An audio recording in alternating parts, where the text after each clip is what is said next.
Assalamualaikum warahmatullahi wabarakatuh.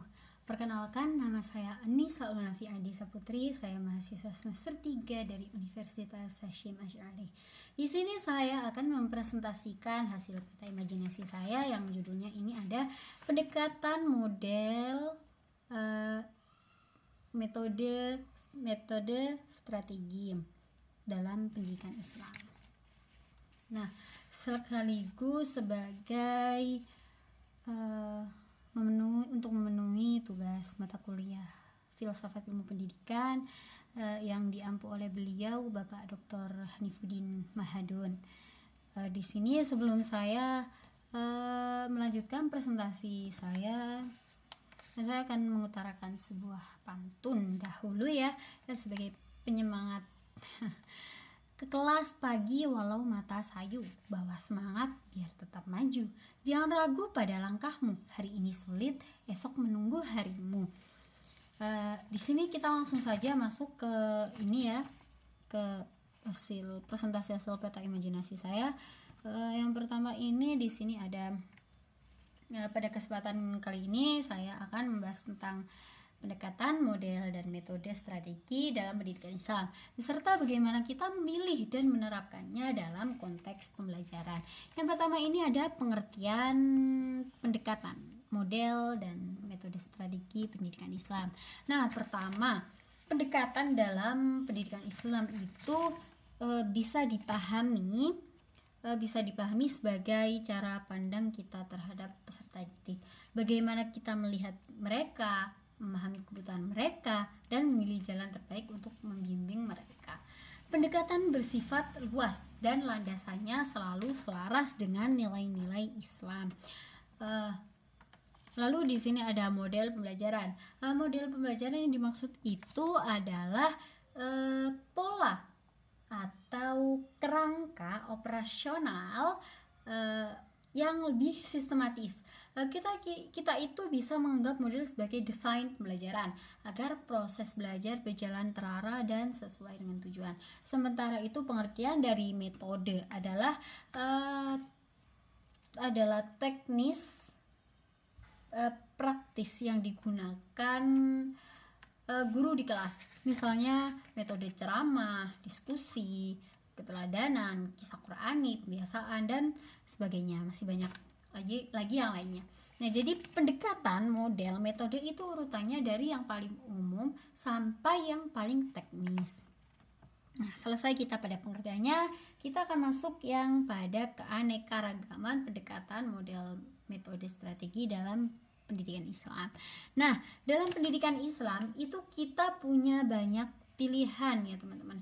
Dari segi pendekatan ada pendekatan Qur'ani, pendekatan psikologis Islami, pendekatan humanistik, pendekatan sosiologis. Nah, semua pendekatan ini itu membantu kita itu bisa melihat bahwa peserta didik itu bukan hanya sebagai objek yang diajar, tapi sebagai manusia yang harus dikembangkan secara menyeluruh. Kemudian model pendidikan Islam itu sangat beragam. Ya, yang pertama itu ada model keteladanan atau sebagai uswah hasanah. Yang kedua itu sebagai model kebiasaan untuk membentuk akhlak. Yang ketiga model internalisasi nilai. Nah, yang keempat ini ada model pembelajaran berbasis pengalaman atau sebagai model ini ya, metode pembiasaan lah. Nah, adapun metodenya ini itu yang biasanya dipilih guru secara langsung. Misalnya itu kayak metode cerita atau kisah Qur'ani, metode dialog atau hiwar, metode targhib tarhib, metode praktik, atau hingga metode pembiasaan.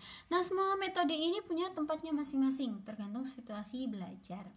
Nah, yang ketiga kita masuk pada faktor penentu dalam memilih pendekatan, model, dan metode. Nah, pemilihan metode pembelajaran itu tidak bisa sembarangan ya. Ada beberapa faktor yang harus dipertimbangkan. Yang pertama itu tujuan pembelajaran. Tujuan pembelajaran Maksudnya itu metodenya harus sesuai dengan kompetensi yang ingin dicapai. Nah, yang kedua ini ada kondisi peserta didik atau karakter peserta didik. Maksudnya itu kayak usianya, kebutuhannya, latar belakangnya. Nah, yang ketiga ini ada materi yang diajarkan.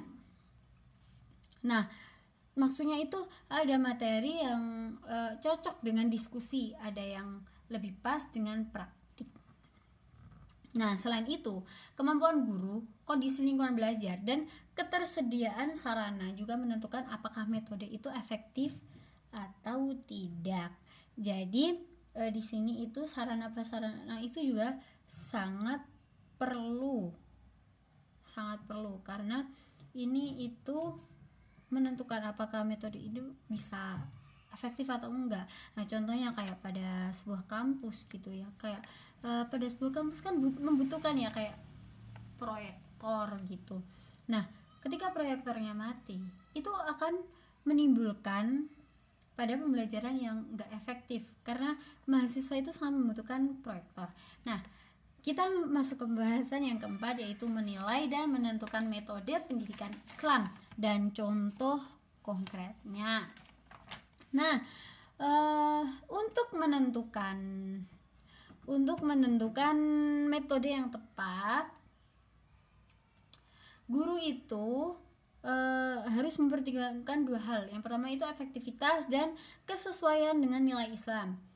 Metode itu bukan hanya harus membuat siswa paham, tapi juga membantu menumbuhkan akhlak dan karakter. Misalnya, kalau kita ingin mengajarkan akhlak, metode keteladanan, cerita, dan pembiasaan jauh lebih efektif. Nah, untuk fikih ibadah itu seperti wudhu atau sholat, metode demonstrasi dan praktik langsung adalah pilihan terbaik. Jadi kalau untuk fikih itu lebih efektif jika langsung dipraktikkan. Nah, untuk pemahaman ayat atau hadis, metode dialog, diskusi, dan tadabbur itu sangat membantu siswa berpikir kritis. Nah, selanjutnya untuk pembiasaan sosial seperti disiplin, tanggung jawab, metode pembiasaan harian itu sangat cocok. Nah, dengan mempertimbangkan semua faktor tersebut, pembelajaran itu jadi lebih hidup dan tidak monoton. Nah, sekian presentasi dari saya. Sebelum saya tutup, saya akan membacakan sebuah pantun. Laptop panas karena tugas, tapi tetap dikerjakan perlahan. Mahasiswa kuat, bukan yang bebas stres, tapi yang tahan banting dalam tekanan. Nah, sekian presentasi dari saya. Apabila ada kesalahan kata atau penjelasan yang kurang pas, saya mohon maaf yang sebesar-besarnya. Akhirul kalam, billahi taufiq wal hidayah. Wassalamualaikum warahmatullahi wabarakatuh.